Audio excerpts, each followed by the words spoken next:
Love Community Conversation Series. This global community brings together women, entrepreneurs, and leaders who believe in unity and growth and making an impact. Our founder, Natalie, first heard Jeff speak earlier this year and describes it as a transformational moment that gave her courage and new vision. Jeff is a world-renowned entrepreneur, investor, and philanthropist. He has built companies that changed entire industries, including Booking.com and Ubid.com. He also serves as the chairman of the Global Entrepreneurship Network and is a Grammy and Emmy Award winner. Please welcome me in joining Jeff Hoffman. Jeff, so happy to have you here. Truly an honor for us. We are so excited just to learn and hear about your stories. So let's start with a little bit around business and leadership and talk about, you've built so many wonderful companies that reach a global scale. What do you believe is the most important factor for turning an idea into an international success? Sure, but let me back up a little bit. Sorry, I threw you right in there, didn't I? I just tossed you right in. Before we get to that, so just letting everybody know. So I am 100% Ukrainian. Both sets of my grandparents are from the Kyiv area. I sang hi, yeah, for Jeff. I've been to Ukraine many times. Had a hard time trying to find my family, except that my grandmother told me that my great-great-grandmother was one of the first and most respected female doctors in the town she lived in near Kyiv. So at least people had heard of her, because there weren't women doctors very many at that time, and she was one. So anyway, I wanted to add that. And then before we get into leadership, I have to add this too, because I think that the background matters, because the person I really learned leadership from was my mother. I grew up with a single mom, 4 kids, 3 jobs. We grew up in the middle of nowhere. We were poor. And I watched my mother never complain about that, just find a way to get things done. If it took getting an extra job to take care of her kids, she just did that. So whatever needed to be done, my mother just handled it. So I had a good role model of leadership, and my journey into entrepreneurship had nothing to do with business or money or the word entrepreneur. I played every sport as growing up. And every time the season would change, you need new equipment. And I would see how hard mom was working just to keep us in school. And I did not want to ever ask her for money for equipment for sports. So I would go out, I would go in the neighborhood, knock on people's doors, and ask them if there's some work they did not want to do that needed done that they would pay me to do. For example, cleaning someone's garage was the first one I did. I told a neighbor that his garage was embarrassing the neighborhood. And he said, "You knocked on my door to tell me that?" I said, "I did. You should clean it." And his wife came to the door and said, "I've been telling him for 2 years to clean the garage." And I'm like 10. And I said, "Well, your husband's never going to clean the garage." And the husband is staring at me. And the wife said, I said, "I'll do it right now." And the wife said, "How much?" And I told her the wrong amount. And she said, "I'll pay you twice that." So that was my journey into being an entrepreneur, was to help my mother out by taking care of myself, by finding work that I could go do in the community. So my mom was the leader that I learned about leadership from. Things on the screen. That's extraordinary. And we're going to get into some of the things that you do with kids organizations that probably led into a lot of that. Yes, but let me go ahead and answer your question, because the most important piece of leadership and the reason that our businesses were successful is, here's the transformation point. People believe that as a leader, right, your job is to run the business. I once asked my daughter, she asked me, she said, "Are you the boss at work?" I said, "Yeah, why?" And she said, "What do you do all day?" And I said, "What do you think I do all day?" And my boss said, you just walk around and tell other people what to do. And I said, well, that's what people think the boss does, right? It's your company, you're the founder, you're the CEO, you're the business owner. But the truth is, this is a lesson I learned later, real leaders do not create followers. They create other leaders. So the answer to your question is, the key to leadership is when you realize that your job is not to run the business all the time and do everything yourself. Your job is to go find people smarter than you and then raise them as leaders that rise past you. When I started focusing on surrounding myself with people smarter than me and then taking good care of them, that's when my business grew. Not when I worked. People tell me now, Jeff, I'm working longer than I ever have. I'm working harder than I ever have. Why am I not growing my business more? And the answer is because you're in the way. Stop spending so much time on the business and start spending time finding amazing people and working with them so that they can take over parts of the business and then get out of the way. It's a servant leadership model. You take care of amazing people, they will take care of you. So that brings up an interesting point, because if you are, a lot of founders kind of think they got to build that C-suite, or there's a, there's kind of a way that they might, who your first hires are. Where does your org chart fill out then? Where do you think to go and pick to build your organization? Are you going, to what places where you go first? Well, that's actually a very good question too, because one of the keys to success that I tell people regularly is rock stars. You have to build a business around rock stars. And I have to tell you, here's what people say to me. They say, well, I'd love to hire rock stars, but I can't afford them. And so you know what we as business owners do instead? Since we can't afford Natalie because she's the rock star, we just hire average people. And so what they don't realize is that what you should do is they spend the same money, but they hire 3 average people, right? I can't afford her, so I'll just hire regular people with this. I could hire 3 people with that money. And the part they don't understand is the key to success is don't do that, right? Hire 1 Natalie and spend all the money on that person. I'm not spending more than you. I'm just hiring less people. You know why? Because I'm spending my money on rock stars, not average people. You can't build greatness on the backs of average people. So give 1 Natalie the money and don't hire 3 average people, because 1 rock star outperforms those average people. So if rock stars are the key to success, our companies were successful. I was walking down the hall one day. This is all the way back to when we were building Priceline, which came before Booking.com. Some of you, like in Ukraine and other parts of the world, Booking. You know us as Booking.com. But anyway, those rock stars. I was walking down the hall that day, and I was looking at our people, and I remember thinking to myself, if we changed industries right now, we would still win, because all the best people are right here in this building. So the last part, how do you find rock stars to run your company? And the answer is, which is kind of what you were asking at the beginning of this question, is rock stars don't come into your office. They're not looking for a job. So you have to go find them. So my answer to your question of where I go find these people for my org chart is I would take 1 Friday a month. Every month I take 1 Friday a month, and I was talent hunting. I would tell people, I'm not going to be in the office today because I'm going to go out in the world and find some rock stars. Again, I'll give you a quick example. I needed someone to run HR for me. So I started asking people, where do HR people hang out? And people were telling me SHRM. And I was like, what is that word? They said, it's not a word, it's an acronym. It turns out SHRM is the Society for Human Resource Managers. So I Googled it, and on the SHRM website, it said, don't miss this year's annual HR conference. So I signed up for the conference.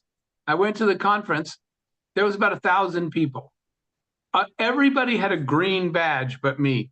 Green means you're an HR employee. My badge was red.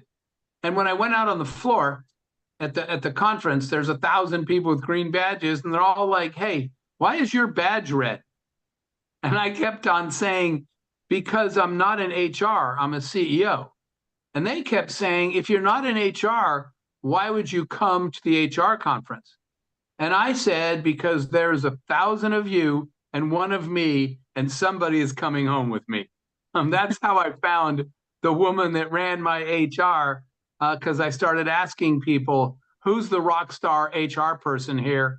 And everybody pointed me to Angela. So at the end, I convinced Angela to come join my company, and she ran HR for our next 4 companies. You have to have rock stars. You have to surround yourself with people smarter than you, but you have to go out in the world and hunt for talent, because it's not going to find you. So what happens if you've already sort of went down the wrong road? You hired somebody, or you have somebody in your organization that's average. What is that leadership? When as a leader do you try to get them up to speed, or just let them go? Literally as fast as possible. I used to, when I give this talk, I give it all over the world, and I can't tell you how often business owners, CEOs will call me up like a few days later, and they'll say, I went home, I looked at my team, and I realized I have lots of average people and no rock stars. It's time for a change. You're not going to achieve greatness. That's like saying, you know, if you had a soccer team, a football team, and you have Messi on your team, you're probably going to win some games. If you have no player that anybody's ever heard of and no one that's ever been a star, it's going to be a lot harder to win a championship, right? So if you go home and you look around and you say, we don't really have any stars on our team. There's no Michael Jordan, there's no Messi or Ronaldo. You're probably not going to win. And so I have these people, they'll call me and they'll say, I gave an honest look, which is I'm telling everybody on this call to do, at my team, and I don't have rock stars. And the good news is that they say, I got to make changes now. So that's the answer to your question. I wrote an article once for Inc. magazine. I used to write the column on entrepreneurship and innovation for Inc. And they said, tell us about leadership. And I said 2 words, swift and decisive. You have to make those changes. Do you know why people won't make those changes? Because it's Maria and everybody loves her. And you know what I tell people? If you are afraid to fire people, replace them because you like them, right? And you are, one time I called this CEO and she said to me, can I call you back? I have to find something for John to do. And I said, well, wait, what do you mean? She said, we hired John in sales and it didn't work, so we put him in marketing. And that's not working, so I'm going to find something else for him to do. That is wrong in every way. And I tell people, if you are finding something for people to do, or you're afraid to let them go because you love them and they're friends of yours, congratulations, you are running an adult daycare center. You are not running a business. People drop their adults off at your office and you create activities. That's a daycare center, people. A business is they either deliver results or you let them go. Now, when people say, but she didn't do anything wrong, right? And everybody loves her. You know, I have to tell you this. I have had many tears cried in my office, and I have cried many tears in my office, but I still let them go. The difference is you can still take care of them as a human. I have had twice where I let families actually live in my house till they got another job, but I still removed them from the company. I said, hey, you're not getting it done. This is a business.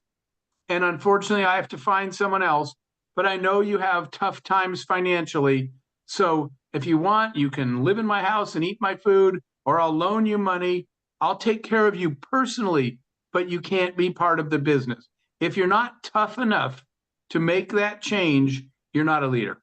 Leaders have to be swift and decisive, and you have to remove those people and replace them with rock stars. That's so interesting. When you think that, so go ahead. I'm so sorry. I saw that question, by the way, that just popped up in the chat, because she said, what if I have a rock star, but she's toxic? We can talk about that, but she's gone too.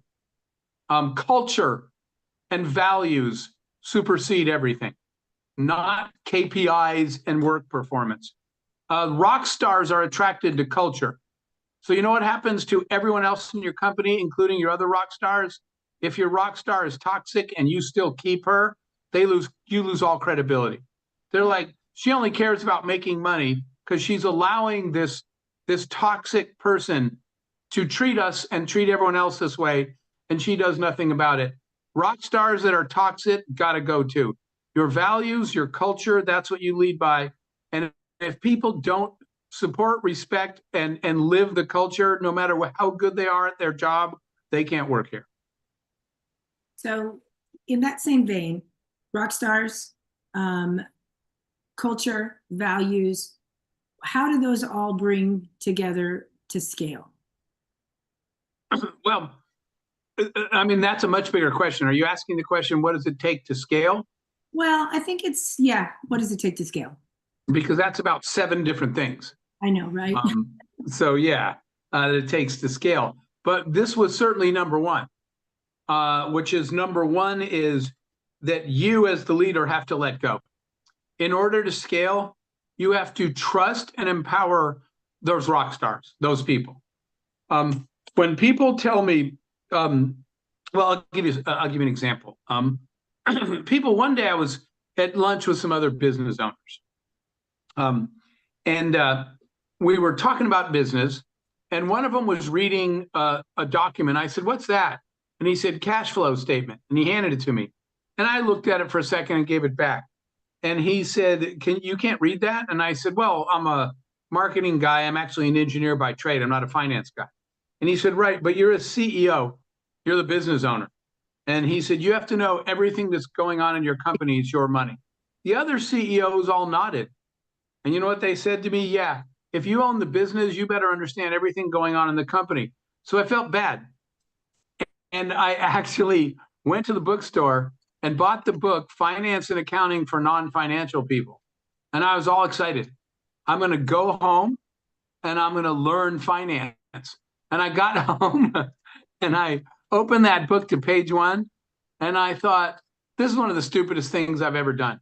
You know what I'm going to do next? I'm going to buy a book called How to Be Your Own Dentist. And I'm never going to go to the, that's not true. I'm going to go to the dentist when I need a dentist. I'm not going to try to figure it out. So why are you trying to figure out everything in your business? It's ridiculous. Those people are wrong. So you know what? That's the first step in scale, is if you don't trust people that you can give the business. When it comes to finance and people ask me a question, I'm like, go ask Glenn. They're like, "Don't you own the company?" I said, "Yeah, that's why I hired Glenn." And they said, "Well, can you answer what he's doing?" I said, "No." "You want to ask me about my dental work? Why don't you ask my dentist? He can read the x-rays." So that is step 1 in scale, is let go and let the smart people do it. And if your answer to me is, "Well, I can't trust them," then my answer is, then try harder and get people that you trust. I completely trust my team. If you have an HR question, go ask Angela, not me. If you have a marketing question, I'll answer that. Every one of you on this call, we are all only good at one thing. So quit pretending you're good at 7 things just because you own the business. I'm a marketing guy. Everything else, go ask my team. So that's part 1 to scale, is letting go. A next part to scale is narrowing down your focus. Too many business owners I meet are building too many things. They're running 3 companies. They're taking this advice, you need a whole bunch of streams of passive income, or they're trying to be the one-stop shop, have every solution and every product for their customer. But let me tell you something. The companies that scaled the most, guess what? For 7 years at Jeff Bezos at Amazon, that you could only buy a book. They didn't have passive income streams, 7 lines of business, and 3 companies. He had one business: I sell books. My friend Tony Hsieh at Zappos, if you know that company, he had one business: I sell shoes. So you know how we grew? We had one business: hotel rooms. If you look at a Booking.com or Priceline commercial, there's only one product, right? Hotel rooms. And yet the company is the largest seller of hotel rooms in the world. The company does $20 billion a year in sales with only one product. So if you want to have a great life and make good money and live nice, you can have 3 businesses, 7 products, and 4 streams of passive income. But in the financial world, we just call that a lifestyle business. But if you want a growth business that will scale, all the companies that grew big did one thing and did it really well. Mark Zuckerberg only had Facebook, right? Bill Gates launched Microsoft. So I'm just telling you, if you want to achieve big scale, I tell people you got to scale down first. You got to stop doing all those other things. Pick the one thing you're really good at and put all your effort into that. Yeah, that's really good. And I think it's an interesting question to ask yourself as an entrepreneur. How big do you want to be? Do you want to be, a lifestyle? Yeah, because you don't have, right. That's a great question, because there's no requirement that you have to keep getting bigger, right? Balance your life. And sometimes if you keep growing your business, guess what shrinks? All of your family and personal time. So you make a really good point. You don't have to grow a giant business. Figure out what you want. Yeah, love that. Let's move to a kind of your global perspective, because you work with entrepreneurs all over the world, nearly 190 countries that you work with different entrepreneurs. What conditions make a country an ecosystem of growth? If that makes sense. So that is why we created the Global Entrepreneurship Network. It was part of our commitment to giving back. We said we were going to teach people all over the world how to help themselves by teaching them the mindset and the skill set of entrepreneurship, and by building ecosystems around them to help them grow. We're in fact actually now in 200 countries, which is crazy. And as I said, I'm still the chairman of the organization, which, as Natalie knows, which is why I'm not in the country very much, because we're doing business in in 200 countries. Like I said, I'm going to Kazakhstan next week. So by the way, there's a pretty amazing women's group there that I'll be meeting with as well. So I love seeing you all gathering together to help each other. Yeah, we'll be happy to connect. It's so amazing. Yeah, I want to connect you to them. I think you guys would be beneficial sharing together, right? We're all trying to get to the same place. But ecosystem, and we studied this, is how we got there. And what we found out was that entrepreneurs that are surrounded by an ecosystem have way higher chance of success. So what does that mean? The ecosystem consists of a number of things. One is mentors, right? You need mentors. You need people who have already done the thing that you are trying to do that can give you guidance. So we built a mentor network, and we help build them in every country. Then investors. So we built something called GBAN, which is the Global Business Angels Network. And so we've networked investors in all 200 countries, all over the world. We bring them into the network. So if you're a business looking for funding, we know some people in your country that are business angels and investors. So that's the next piece of the ecosystem. You need mentors where you live. You need investors where you live. The education piece we work on. So we have tons of content online, from videos to live events to speaker series to people sharing their stories. And we do live events all over the world for the Entrepreneurship Network. And we work with universities all over the world. I did a lot of work back in the day with KPI, with the Kiev Polytechnic Institute. And we put a lot of programs to teach entrepreneurship together way back then. That's how long ago I started doing that. But anyway, so that's the education piece. And then the last piece that we focus on is policy. That's part of an ecosystem. You need laws and regulations that make it easier to create a business, right? I worked with the president of Estonia. And in Estonia, we created that e-visa, right? So they created an entrepreneur's visa that if you're working for a startup, it makes it really easy for you to go in and out of the country You don't need the typical visa. As long as you're working for a startup, they can bring talent to their country. It takes 15 minutes to create a new business in Estonia. It's a great, I'm just using them as a model because they focused on what does it take from policy. Then you make new laws, like I said, for investors that encourage investors to give you, the entrepreneur, startup money, and it's not a big risk to them. So there's the whole policy side that we work with governments locally and federally. I mean, part of my job is I literally meet with presidents, prime ministers, and kings and queens. Last time I was in Spain, I spent the afternoon in the palace with the King of Spain, and his question was, how do we support our entrepreneurs? So having the policy support, having the investors, having the mentors, and having the education. And then the last piece is we network all the founders together, which is what you're doing right here, which is so important. Entrepreneurs need other entrepreneurs to learn from, to talk to lean on the day you just feel like giving up, because we all go through that. You need someone to just give you a hug and tell you it's going to be okay. I have this one entrepreneur I mentor, she's in Africa. And it's so funny because I'm not really a handshake person. I'm a hugger. And I always think this, if I wouldn't want to give you a hug, why am I even talking to you? Why would I spend time around people that I wouldn't even want to hug, right? Life is short. And so one day she called me. She said, I'm having the worst day ever. And I said, what can I do for you? And she said, I don't have any questions. I just need one of those Jeff hugs. So we did a virtual hug. And she said, I'm good now. I just needed you to give me a hug and tell me it was going to be okay. You need each other too. So those are all the pieces of an ecosystem. And what we do is we go around the world and help build those so that your odds of success wherever you live are higher. That's our job.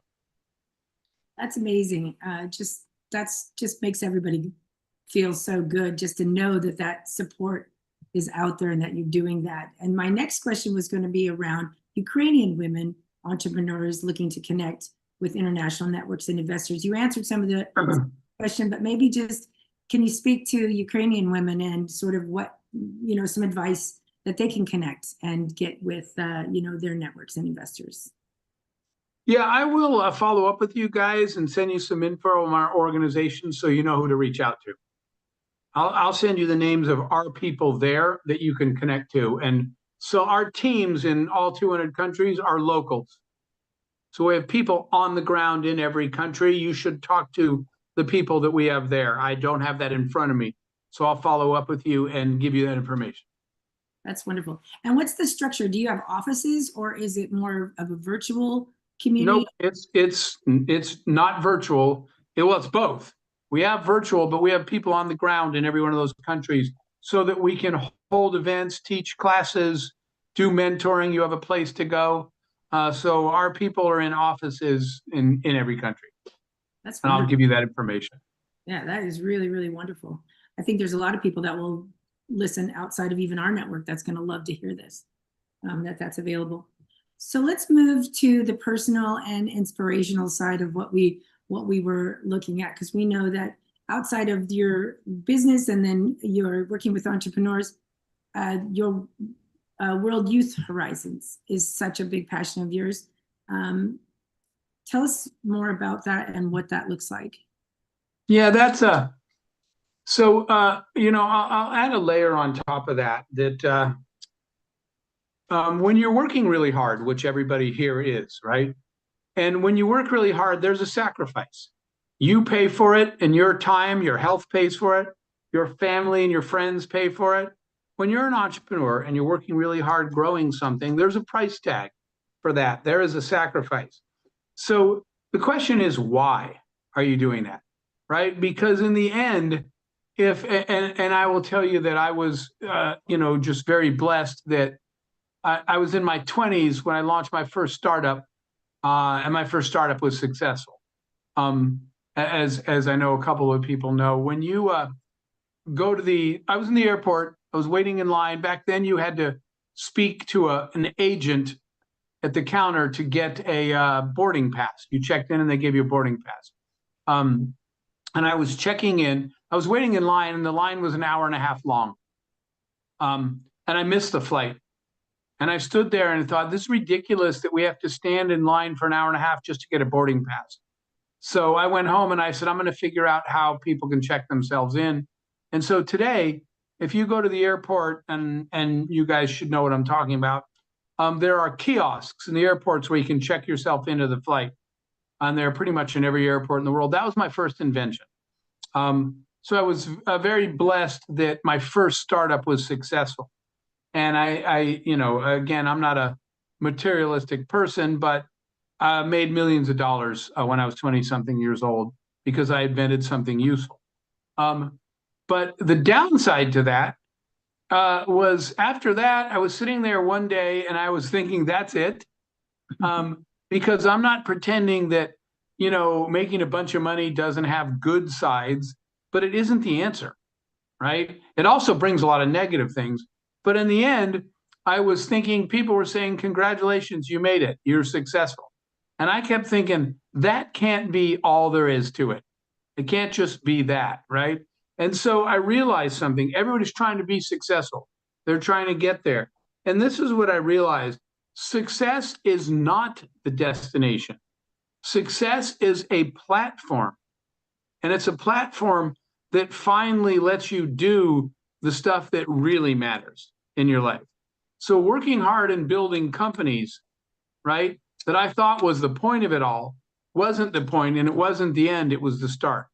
When our companies were successful, that's what put me in position to do something that mattered. And I know that maybe a couple of you have heard this, but I will share it because there was a moment, I had an epiphany moment in my life where it all changed. I was actually sitting at home one night. Now I have a big house. And I was, in all honesty, I was feeling bad that a lot of my friends and a lot of people were suffering. And I had made a bunch of money. And it didn't feel right to me. And I'm just being honest. I was feeling bad about being successful. I turned on the TV in my town. There was this is the moment my life changed. That's why I want to share it. There was a news story. A bunch of women were in a house crying. And I thought, I knew where that house was. It's in my city. And I thought there must have been a murder or some kind of crime. It wasn't a crime.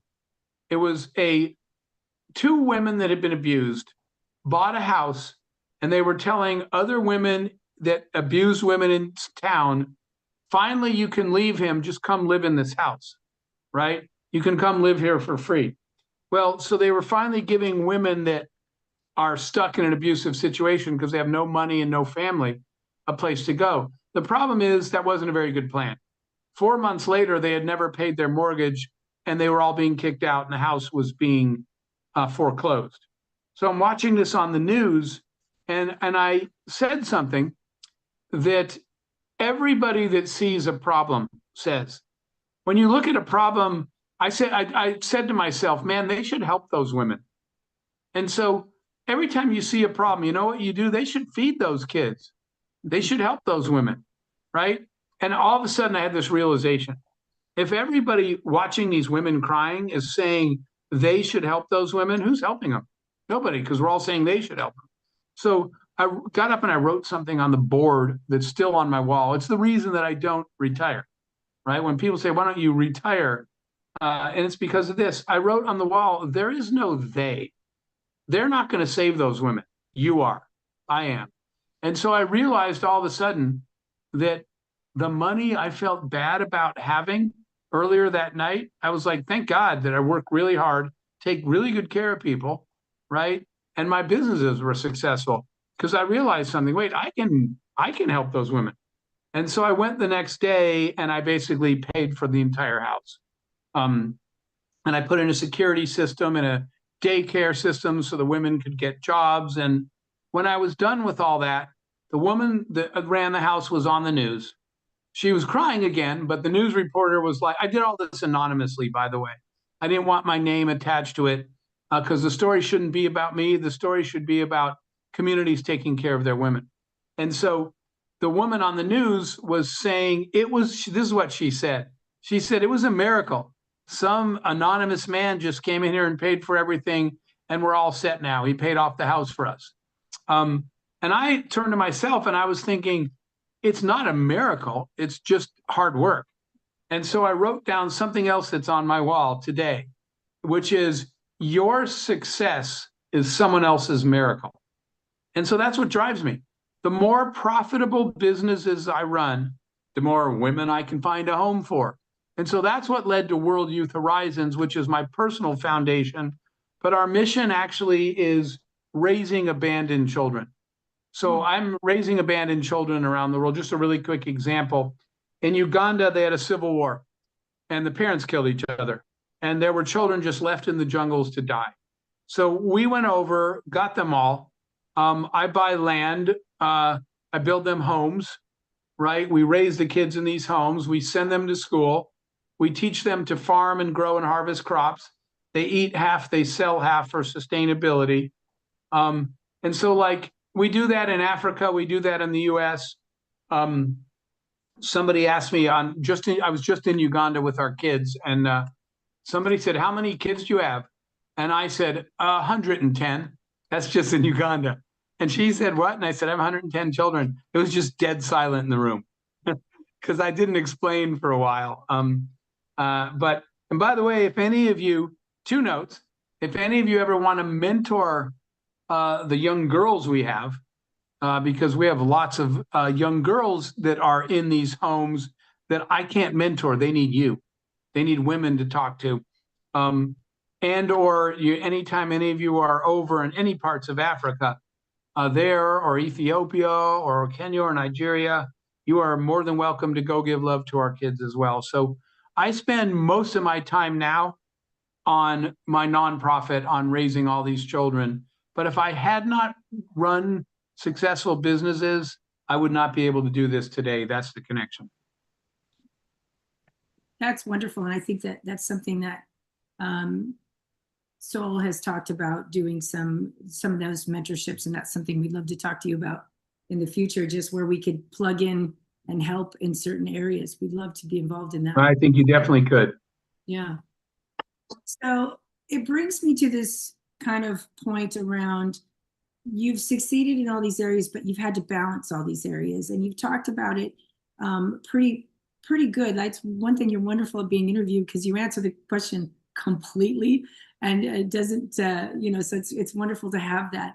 But it's still, you still look at how do people bring that all together? Like, we're entrepreneurs, mothers, your parents, we've got all these different things happening and trying to grow our business. How did you find that balance from just not only time perspective, but being able to, know what was important in that moment that you should prioritize, but you could also fulfill all those other things over time? How can we learn from that?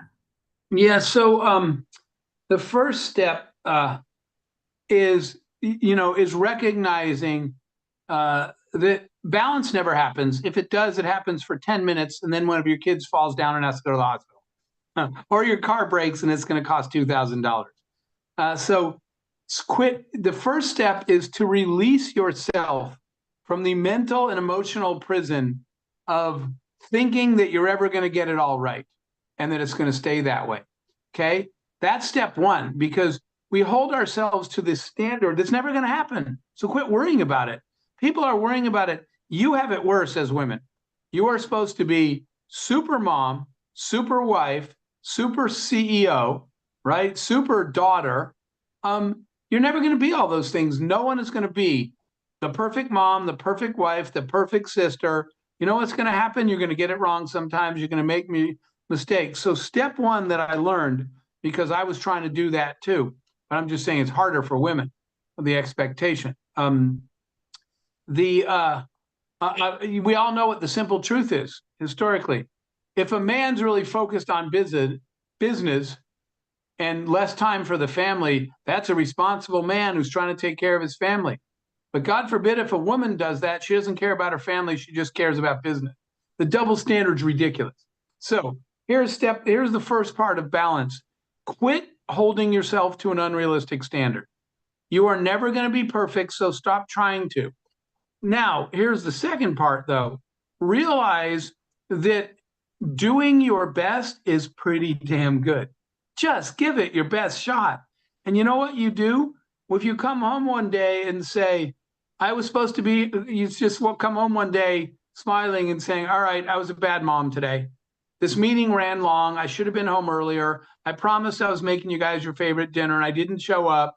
I was a bad mom today. I'll make it up for you tomorrow. Just do your best, right? And recognize that that's pretty good instead of beating yourself up silently because you missed the dinner. When you communicate with all the people in your world, from business to family to friends to your significant other, when you talk to them and explain, and especially when people say, I'm trying, I'm sorry, I don't always get it right, that goes a long way. So when you stop expecting to be perfect, when you do the best you can, when you talk to the people around you, trying really hard, doing pretty darn good is pretty darn good. And that's the part to realize. So the priority, by the way, I do this every Friday.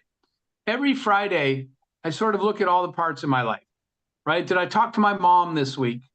Did I, when's the last time I spent time with my child? Have I done anything with my friends lately? Is there any business thing that's super important? Every Friday, I kind of assess all of the areas, not just one of them. And I look and I say, which one? I always think of this like a stoplight, red, yellow, green. The green ones, I don't need to worry about this week. They're fine. The yellow ones, I better look at if there's no red ones. The red ones, I'm making this up. You had an argument with your mom 2 weeks ago, and you're both waiting for the other one to apologize. 2 weeks have gone by. And seriously, get in the car, go to your mom's house, apologize, and take her out to lunch. If there's a business thing tomorrow, skip it and tell everybody, I'll be back the next day. I have to go see my mom. The thing that needs your attention, but you need to look at it constantly, and you need to look at all of them. I don't just look at my business schedule on Friday and say, what's going on next week? I ask myself, how am I doing with my sisters? When's the last time I saw my friends? Like I said, when's the last time I had a daddy-daughter date with my daughter? I look at the whole list every week and say, which one of these things needs me the most next week? Which might mean that week I'm telling my employees, look, I'm not going to be a great CEO this week. I've got to go. I'm going to do this thing with my daughter. Guys, cover for me and I'll figure it out next week. People will work with you if you include them in the decision process. So just do your best and stop expecting ever to be perfect. Amazing advice. Wonderful. Let's take a few questions. Natalie, maybe you can direct us and take a few questions from the crowd, and then let's have a nice wrap up. Yeah, I'm good till 1:30 as we planned. Oh, thank you so much. We really appreciate it. Joy, could you please read in English some questions from the chat? We have few of them, but before we just started, I just want to ask you, Jeff, I know that extremely cool story about your music experience. How it happens, how you could change industry so dramatically. Well, it's being a lifelong learner, and that's an attitude thing. If somebody said to you, hey, I'm going to start a music company, you want to join me? And your answer is, well, no, I'm an accountant. You've just closed all these doors to your life, because that's what people do, right? They define themselves and let the world define them. So I'm actually a software engineer. And when I said, I love music, I'm a little burned out on tech, I want to start a music company, not one person thought that was a good idea. You know what everybody said? You're a software engineer. You can't do music. So if you have an interest in to never stop learning and growing, you know what everybody would say to me? They'd say, you don't know anything about music. And so they took that as a negative and a fear, right? You're going to walk into an industry where you don't even know the words. For me, I couldn't be more excited. What if you woke up tomorrow morning and you had to, not only do you get to, but you had to learn something new every day. So I was excited. I said, you're right. I don't know anything about the music industry. So I can't wait. Every day when I come home, I will have learned something new I didn't know yesterday. And then the part that we talked about before about um, surrounding yourself with people smarter than you. I'm not actually going to sing. I'm going to find performers, right? I'm not going to play the music. I'm going to run the business, but I'm not going to pretend to be something I'm not. It's the music business. In creating an album or doing tours, we did tours and concerts. We made one album.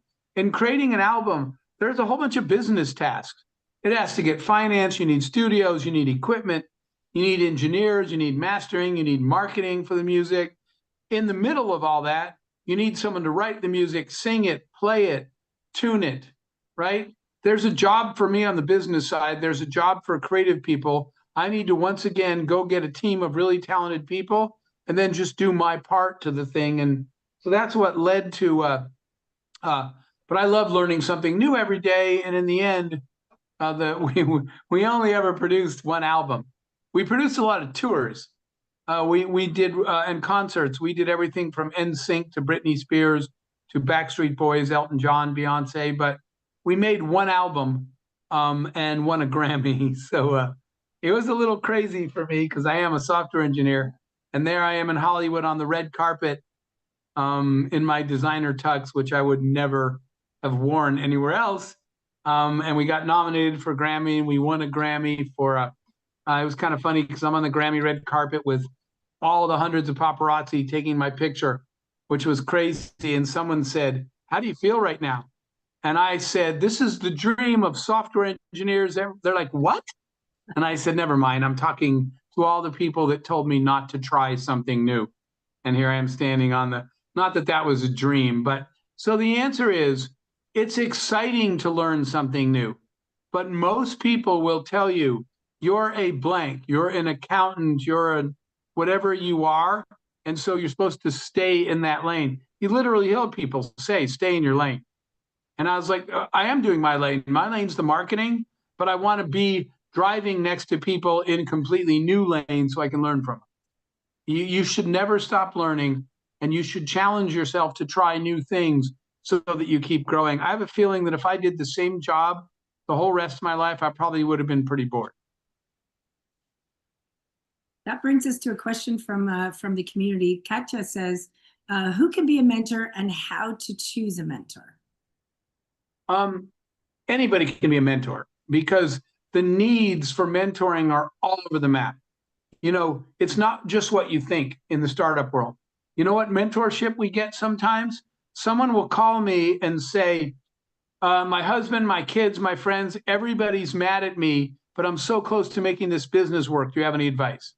So, gee, you think you could advise people on how to communicate with their family, on what to do about that pressure when everybody in the world tells you, why don't you just go get a job and quit this stupid startup idea?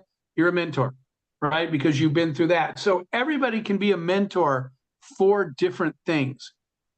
We think that's really important. I really like that question about how to choose a mentor, because people tend to think that choosing a mentor is someone that knows your business. I was, doing stuff with airlines and travel. So I need to find someone to mentor me in travel. That was a lesson to learn the hard way. A mentor should be somebody you want to be like when you grow up. And I don't care how old you are, you're never done growing up. So pick a human being that you look at and you say, one day I want to be like her. One day I want to be like him. That's who you need for your mentor. A human being that you want to be like one day. I made the mistake. I found a guy because my companies were travel. So I found the guy out of the airline industry and said, I need a mentor in the industry. And it was a horrible experience. So I challenged myself to go find a person, and I didn't know him, and a person, and they don't have to live near you, that I just really want to be like one day. His name was Roger. It took me 3 months to get a coffee with him. But 3 months of continuing to try, once I finally met this guy for coffee, he wound up being the best mentor I could ever have, helping me through so many things. You don't only have to have one mentor either. but your main mentor needs to be someone you want to be like one day. Jeff, could I ask you to share a story with that mentor? Because I know that you text him, write emails, and it's like about no situation. And it's about your wish and how people say no to you, but you don't give up. And again, do the same things. Could you please share for us? Because when we receive no, we just say, okay, no, world say no for me. I could give up. Yeah, for 3 months I was calling and emailing, and his assistant started getting mad and telling me if he wanted to email you back, he would have. And if he wanted to call you back, he would have. So stop calling us. That was first. And then I started emailing. And then she said, stop emailing. He doesn't want to meet with you. And I was just sure if I could talk to him. So I will tell you what I did. I went on I went and Googled, put his name into Facebook, and he had a Facebook page. And this guy had a hobby that I knew nothing about, by the way, which was polo matches. He loved polo, and he had pictures of horses. And there was an upcoming polo match. His most recent post was, I can't wait till Saturday. So I just bought a ticket and went out there, because through business, emailing him, emailing his assistant, calling him, calling his assistant, 3 months later, and they never replied except to tell me stop calling and stop emailing. And so when I did a little research and I saw his personal Facebook, because it's public, and he said, I can't wait till Saturday, the horses. So I just bought a ticket and went out there. And I met him out there, and I didn't mention business. What I said was, great day for the horses. He said, it is. And he said, are you a big fan? I said, honestly, this is the first polo match I've ever been to. And he said, wow, it's my favorite sport. And I said, gee, I wish I had someone who could teach me about the horses, but I don't know anybody. And he said, oh, I guess I could. And I said, you wouldn't mind? He said, no, why don't you hang out with me today? And I'll show you how this works, because I love talking about my hobby. It was much later in the day. He said, by the way, what do you do? And I told him, and he said, how's it going? And I said, well, I really could use some mentorship. And he said, why don't you meet me in my office Monday morning? So by the way, when I got to the office, the assistant said, can I help you? And I said, I have a 9 a.m. meeting. And she said, he doesn't have any meetings. And I said, right, we made it over the weekend. She said, name? And I said, Jeff Hoffman. And she said, oh, no, you don't. She said, I'll call security. She said, I told you to stop calling us. And then from behind her in the office, he goes, Jeff? And I said, Jim? And he goes, come in. And I said, on my way. And I turned to that woman and I said, you have a great day. And I just went to my meeting. Don't give up. Just find creative ways to get where you're going. It's amazing story, amazing inspiration story. Okay, so I got a couple of questions that shifts gears a little. Eliza was wanting to pick your brain a bit. I think she's must be working in the hotel industry, and wanted to see what your thoughts were on, is this, what do you think is the best way to find clients for hotels? Should be the more formal targeting or new format like TikTok videos? I don't know. I don't know who she's trying to find in hotels. I don't know what the product is, so I can't really answer that. Yeah. I think maybe your question is, is TikTok working in the industry, those types of new social media? Okay, but my question is still the same. It depends on who you're trying to get to. So if you could tell me what her business is and who she's trying to find, I can answer that. Eliza, if you're trying to find the vice president of a hotel, no. If you're trying to find people who stay in hotels, yes. So that's what you see what I'm saying. The channel is different depending on the target. Okay. Morning rituals. What does your morning look like? Do you have any rituals? Any time to devote to yourself? Absolutely. Yeah, absolutely. And yeah, yes, I absolutely do. I have this little thing I do called info sponging, just a word I made up.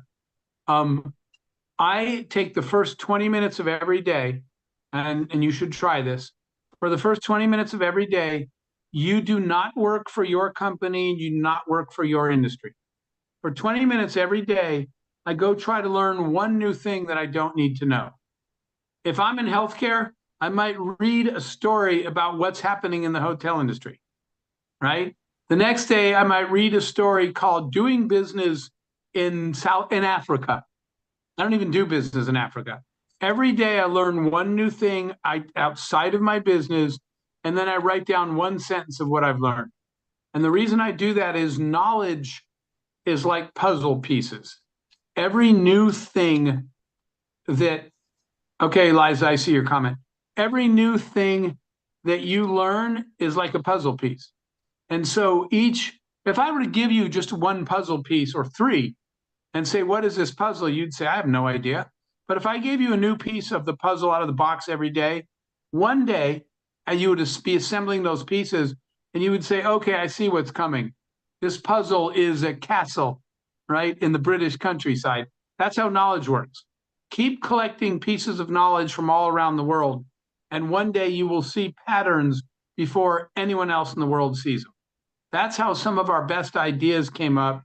And by the way, that's how both Airbnb and Uber were created, not by looking at the hotel industry, not by looking at the taxi industry, by looking at new ideas people had and bringing them. So that's my morning ritual. I spend the first 20 minutes of every day and I just read some story, watch some video, something that's not in my industry, and then I write down what I learned. And if I do that every day, eventually these things start to turn into ideas that no one in my industry has ever thought of because they're just looking at the industry. Think about Uber. If you said, I want to start a taxi company, what's the first thing you need to buy? Taxis. And yet the world's largest taxi company doesn't own a single car because he wasn't looking at the taxi industry. He was studying things like the sharing economy and task-based workforces and all these other things. So yeah, Eliza, the answer is yes. If you're looking for guests for your hotels, then absolutely. TikTok influencer marketing is really strong and it really works. And travel is a huge category that's effective. It's been studied in social media marketing.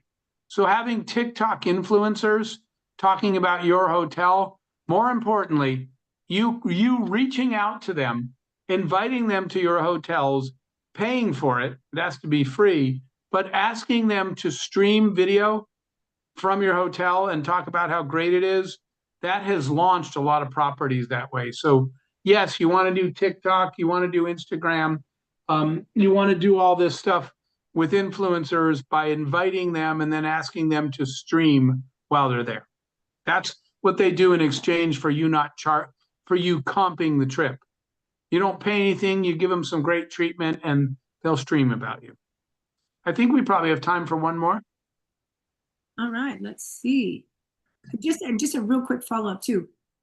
Have you heard of ways that people can easily find? I think people who haven't worked with influencers have a hard time knowing how to find influencers, right? If you've done that, that's in your business PR. Do you have a quick answer to that? I do not, because that all started after I was done building businesses. So if there's someone that's on the call that does have experience, you should speak up in the chat. That's not really my expertise, so I don't want to answer a question I don't really know. Perfect. Natalie. Yeah, and I just want to say that it's perfect question answer, because we always expect that we have to know some answer, even we don't know. We try to guess because it's Yeah. so perfect answer that it's like for last minutes. It's, give us permission. Didn't know everything, as you mentioned in the beginning, and we Natalie, so exciting. Natalie, I have to tell you, I was at an event, and at the end, they asked all the speakers to come back on stage for Q&A. So there were 5 of us, and I was sitting at the end. And someone in the audience asked a question that had nothing to do with what we were talking about. And all the speakers answered it. And it was clear that none of them really knew what they were talking about. And without thinking, I didn't mean this, I was last. And I said, unfortunately, I said, when I don't know the answer to a question, I don't answer it. I'll just tell you I don't know instead of trying to make up an answer. But then the whole audience went, ooh. And I realized that all the other speakers had just made up answers. And I wasn't trying to disrespect them, but in front of the other speakers, I said, if I don't know the answer, I just say I don't know. And no other speaker did that. So I felt really bad because I made them all look bad. But the truth is, you don't have to know everything. You have to find people that do. Yeah. Thank you so much. Thank you for your time. Thank you that you share so energetically with us your experience, and you really motivate us for do more bigger things, to share our view, and to be just a real people. And thank you so much. It's All and right. girls, they just do huge hugs for Jeff. Thank you. And a lot of emotion, and you change a lot, and it's makes really huge impact for us. Thank you so much. Thank you. And we will talk again. We have some follow-up things that I'll follow up with you guys. Great. I'll It's connect you the absolutely info on amazing. our network, on our Ukrainian people and the women's group in Kazakhstan. So we have a few follow-up items. Wow, it's amazing. And thank you for your time, and we All know that right. you're so busy. Oh my goodness, it's really huge